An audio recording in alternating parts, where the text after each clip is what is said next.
Should Eunchae retire? From the stupid who brought you popular hot takes such as, I don't love Afterlike. Certainly putting the mid in midsy. So disappointing. If you don't want people to use Chinese culture, maybe you should stop invading them 19 times. And recent fan favorite. For my lead vocalist, I went with hee-jin from NMIX. These are some unpopular K-pop opinions. Starting with, stans need to stop demanding big budget music videos from small companies that cannot afford them. I saw some people complaining that Everglow's recent comeback Zombie was low budget, and I don't think you guys understand how underfunded Everglow is. I recognize that some of their earlier music videos had larger budgets, but also that resulted in Everglow being stuck in a hole that they can never dig themselves out of. It is not and never has been necessary to spend $1 million or more to make a music video that's incredible. The barriers to entry for nugu groups are already insurmountable, and any money being spent on fancy music videos is money that's not being paid to overworked idols. To a certain extent, the maxim that you have to spend money to make money applies, but you don't have to spend that much money. Ditto really showed how powerful narratively driven music videos can be. Let's start rewarding artistry and creativity over flashy sets and CGI. But then, on the other hand, I know this take is going to make some people mad, but JYP needs to stop scheduling his groups to have so many comebacks on top of each other. The grueling pace of JYP's comeback schedule has begun to take its toll on both the idols and the quality of the output itself. Even Big Four labels don't have infinite budgets. Releasing so many music videos from so many groups all at the same time is causing them to vampirize each other. Too many pre-releases in rapid succession makes it so that none of them get a chance to really thrive. ITZY's most recent album had so much potential, but Leah's absence is very noticeable, and, she is on break because of anxiety, probably affiliated with being an overworked and frequently bullied idol. So little care was put into the music videos affiliated with the album. These are basically just glorified performance videos. At least with NMIX's Run for Roses, they admitted it was a performance video, but what a shame because that song is amazing. Dear JYP, how about not overextending your idols and your budget? Next up, OT7 Kepler represents a best-case scenario. Kep1 continues going on at 7, with Yeso and Mashiro reportedly returning to 143 Entertainment to re-debut with Limelight. Some people are sad about this because they're not continuing on as a group of 9 members, and I get that. But assuming that the rumors that Mashiro and Yeso get to re-debut with Limelight are true, this means that all 9 members will be continuing on in the industry. Kepler will continue promoting and releasing new content as well as performing their old content live. Yeso and Mashiro, who are besties, get to remain a unit, and they get to re-debut with a new concept, different management, and a smaller lineup, which will give them more opportunities to shine. And speaking of that, maybe this means that Bahia will get lines. I'm just kidding, that'll never happen.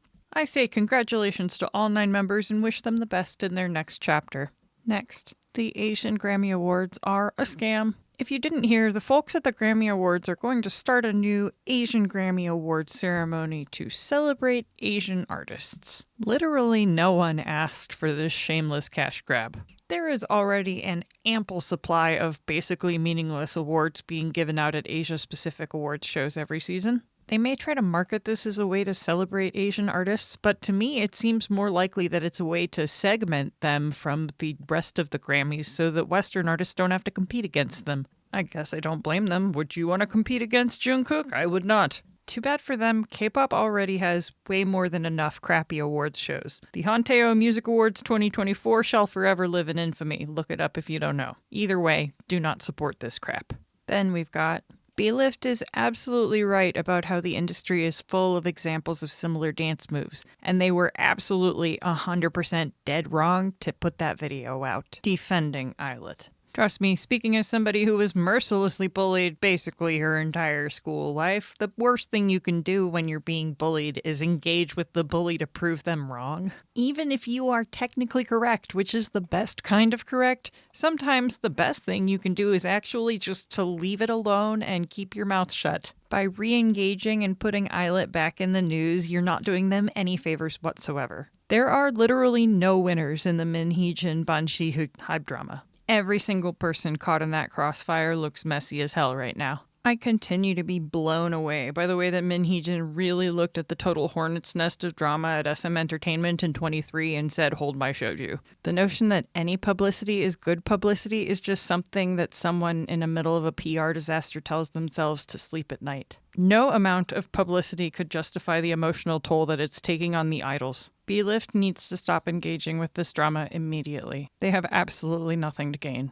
While we're discussing HYBE, Eunchae should retire as Music Bank MC because she never should have been given that role in the first place. Hold on, fear nots. Do not crucify me yet. Please let me explain. Taken at face value, that hot take might imply that I think that Eunchae is bad at her hosting role, which is not the case at all. I say this as someone who likes her and is genuinely concerned for her well-being because she's a literal child. In addition to her already extensive standing commitments as 20% of one of the most popular girl groups in the world, she's still in high school. Overcommitting her by giving her a high-profile running gig like Music Bank is detrimental to both her studies as well as her ability to grow as an idol. Not to mention her ability to have anything approaching a work-life balance. I know she's an idol, that's a joke, but still. Constantly having her in a spotlight week after week opens her up to so much more bullying than she would be otherwise. Teenagers genuinely lack the emotional maturity not to be totally damaged by that kind of feedback, especially when they're getting it on a running basis. Literally no one will convince me that there isn't an adult idol capable of performing this role adequately. Not to mention, doesn't it creep anyone else out to see a 17-year-old flirting with grown men constantly? This seems to be like a running thing at Music Bank because Eunchae's predecessor Wonyoung was also underage at the time, but why isn't it problematic to anybody? Especially when you look at the fact that LE SSERAFIM has been getting infinite heat this year for supposedly lacking skill. When do you think she's supposed to practice? She already debuted at such a young age with so little training. Now she has a schedule that keeps her hyperextended constantly and a label that doesn't give her proper instruction.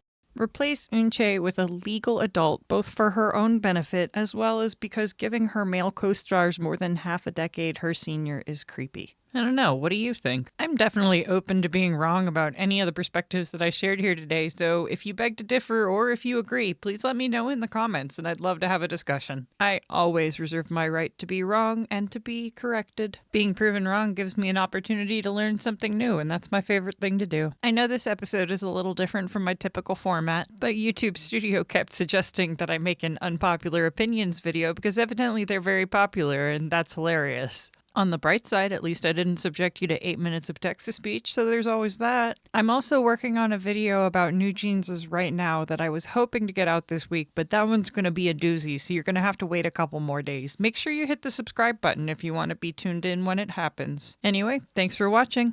Don't be toxic, and I'll catch you next time.